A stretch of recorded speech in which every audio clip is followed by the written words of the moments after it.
All right, hi there.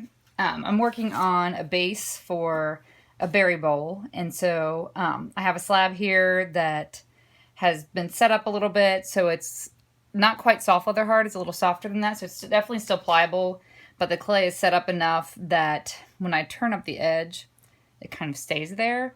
And that's critical in working on this base because, as I fold up these sides, I need the clay to stand up on its own. So this is going to be the base to a berry bowl that I will later put on a rim and a handle. So I already have a slab here that I've compressed on both sides with my metal rib and then stamped. So this is the stamp I used here. Stamped it multiple times and then used this little tool to put a little dot in the center of each of those little flowers. And the reason I like using a pattern like this is because it marries the design well to the function. So this is a berry bowl, so we'll have holes poked in it to drain the water. And that way I can kind of have that indication. This kind of maps out where I may have my holes later on. Once this sets up to leather hard, I can poke my holes. So I have a tar paper template for my berry bowl. So I'm just going to cut a straight cut at the top of each of these sides. And it's nice to have a banding wheel because I can just kind of turn this as I'm cutting. It makes it real convenient. So just a straight cut here at the tops. Then on each of these corners, I'm going to cut an angle, and I'm going to hold my hand at the same angle on all these cuts. That way I'll end up with an innie and an outie angle. So this will be an innie angle because it's kind of diving under the template here. And the side will be an outie. So I have that coming out and that's going in, and those will match up. And notice I'm just kind of holding my hand at the same angle. I don't have to do any of this like turning it at an awkward angle or anything like that. So once again, it's nice to have that banding wheel to just rotate this as I'm going. All right, so once I get all those cut, then I'm just gonna score where the seams will be, and I'm just dipping my serrated rib in a little bit of water, and that'll create enough stickiness and slip on the surface. I don't actually use slip and score here. I'm just scoring with a bit of water, and that way I don't have any of that slip just kind of oozing out and messing up my texture I have on there. So I'm going to grab two corners. If I grab it just by one side, I would end up tearing that clay. So I'm going to just score the opposite sides. So the innies basically become the outies at that point. All right, so I'm going to go ahead and start assembling this. So I'm going to take and cinch this at the bottom and make sure these two top marks line up. That way I won't have a distorted form. And I'm supporting on the inside as I wrap this around. And I'll refine that seam later. Then I'm just smoothing that nice tapered seam on the inside.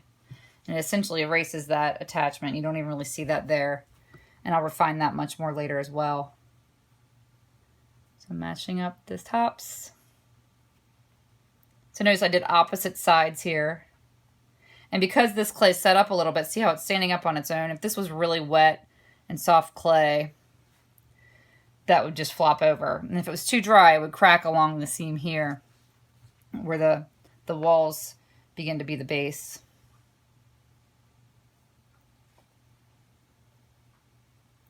I'm just kind of folding over that seam, smoothing it on the inside, but I'll always support on the opposite side. I don't ever want to apply pressure on any part of the pot without supporting the back side of it.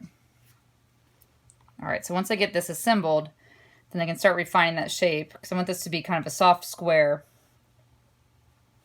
to create the base of my berry bowl or berry basket.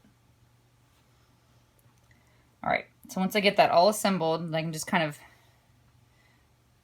gently start shaping this a little bit. And then I'm going to take another contrasting stamp and I'm going to stamp up the seam. That not only gives like a little decorative element, it also helps compress this seam. So I've got my hand on the inside supporting, and I'm just going to press this in. I kind of lay that seam over.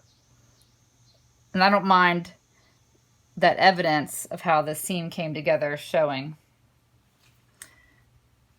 So I like having that attachment show. So I'm pressing in and rocking that back and forth, and I'm really compressing this clay, and that just kind of seals up that seam and just locks in the squared shape on this as well.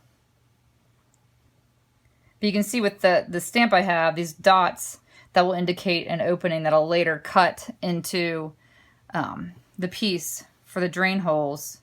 And it's nice to go ahead and have that already kind of evenly mapped throughout this piece. All right, so once I've stamped up those surfaces, I'm just going to kind of drag my finger up all four corners to make sure it's nice and sealed.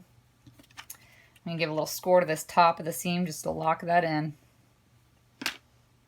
All right, so now I can work on giving this a little bit of breath, because right now this seems a little static and deflated to me. So I'm going to come in with a soft rib. I'm just going to clean that off. I'm not necessarily wanting it to be wet, and I'm going to cup my hand. I'm going to kind of do a scooping motion on the inside of the pot, but I need to make sure I've got a place for that clay to go. So I'm just scooping that out and being careful on the seams. And that just gives a little bit of breath instead of this kind of flat side. It gives a little bit of a belly to it. I'm going to do that all the way around. Just give this a little bit of volume, give a little more space for those berries to go in there.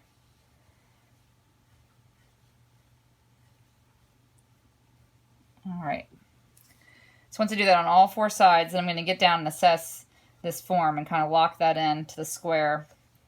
So the very last thing I'm going to do is, because this will receive a rim as well, I need to have, right now the thrust of this, the walls are kind of going inward. I want that to be more vertical and just kind of go straight up. So I'm just going to take my fingers and thumbs and just kind of pinch these and touch that corner. Oh, my kid's school is calling, so I'm going to take a pause.